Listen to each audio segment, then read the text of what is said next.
Stéphane, bonjour. Bonjour. Bonjour Stéphane, vous êtes éducateur, vous êtes dans les Landes. À qui voulez-vous parler et de quoi, Stéphane? À Marianne Soubray à propos de ses paroles sur les cités, sur les... Bonjour Stéphane. Oui, bonjour.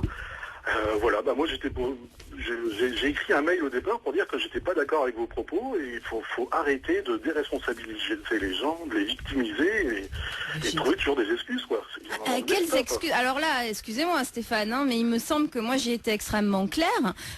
J'ai trouvé quelles excuses en fait à ces jeunes-là? Sur des gens qui sont dans des immeubles, dans des mauvaises conditions de vie ou autre. Ah non, attendez, absolument pas. Moi j'ai dit qu'il fallait penser à tous les citoyens absolument honnêtes qui souffraient en fait du fait qu'on leur brûle leur voiture, mais c'est tout. Enfin, je veux dire, moi les jeunes qui sont en train de tirer sur les policiers, il faut absolument qu'ils soient arrêtés et qu'ils soient punis. Oui, mais il faut les arrêter, et puis après, à un moment donné, il faut aussi essayer de comprendre, que ces jeunes-là, ils sont violents, ils rejettent les valeurs, et ils sont aussi protégés, ces gens-là. Ils sont protégés, ils sont défendus par des associations.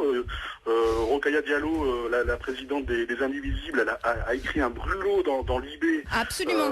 Non, mais moi, attendez, moi je protège personne, hein, et si vous parlez d'associations, en tout cas, moi, toutes les associations auxquelles je peux participer, il est hors de question de protéger des jeunes qui tirent sur des policiers, qui font aujourd'hui de certains quartiers en fait des endroits de non-droit. Et ça c'est hors de question. Au contraire, ce que j'ai dit, c'est qu'il fallait que la police y retourne, parce que la police n'y est plus.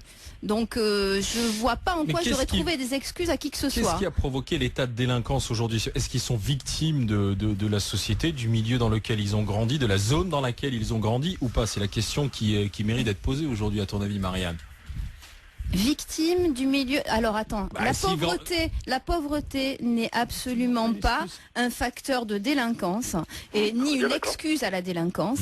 Et il y a des tas de gens qui sont des tout petits milieux et qui pour autant ne vont pas prendre un fusil pour tirer sur la police. Donc il est hors de question de continuer à avoir un discours qui serait justement celui de dire que ce sont des pauvres gens qui ont des tas d'excuses, parce qu'à un moment donné de sa vie, alors vous êtes éducateur, je pense que peut-être il y a des adolescents qu'on peut rattraper et qui à un moment donné dévient.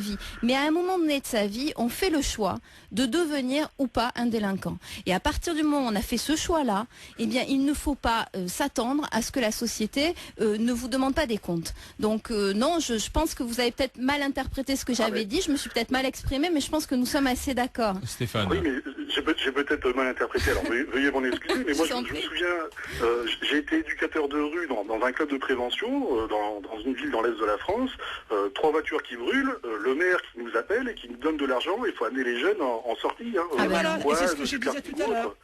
On achète la tranquillité. Et non, mais moi je pense. Et alors vous êtes éducateur, vous êtes justement au premier rang, et votre témoignage est extrêmement intéressant. Quelle est à vous votre solution? Parce que moi je ne suis pas éducatrice, je vais pas, je connais la banlieue, mais je suis pas au premier rang, on va dire. Alors qu'est-ce que vous pensez qu'il faudrait qu'on fasse? Mais moi je pense non, j'habite pas à Neuilly, Pascal. Excusez-moi, hein, Stéphane. Mais... Allez-y, Stéphane. Non, mais le souci n'est pas là. Mais moi, je pense qu'il faudrait qu'on mette tout le monde autour de la table. C'est tout le monde, c'est y compris les parents. Oui.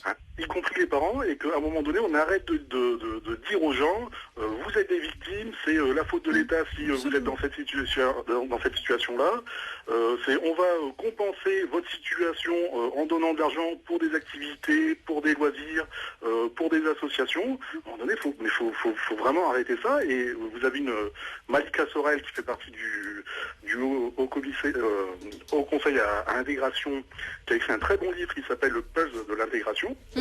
J'espère qu'un jour elle pourra passer sur RMC, où elle explique justement les cheminements justement où les personnes se désintègrent en fait dans notre société. Oui. Et je pense que si tant qu'on ne prendra pas les parents et qu'on ne posera pas les choses aussi avec eux sur leur part de responsabilité, parce que tout rejeter sur l'éducation nationale, ça va bien. Mais ça n'est pas mon propos non plus, hein, Stéphane. Vous me réconciliez. Non, mais Stéphane, c'était une idée générale. Je ne disais pas que tu l'avais dit. Là, moi, je suis d'accord. Moi, je suis absolument préconise. d'accord avec Stéphane. Une responsabilisation des parents est indispensable, au-delà d'une présence policière Stéphane, en ce moment. Merci d'avoir été avec nous. Je vous souhaite une bonne journée. Au revoir, Stéphane Deslandes sur RMC.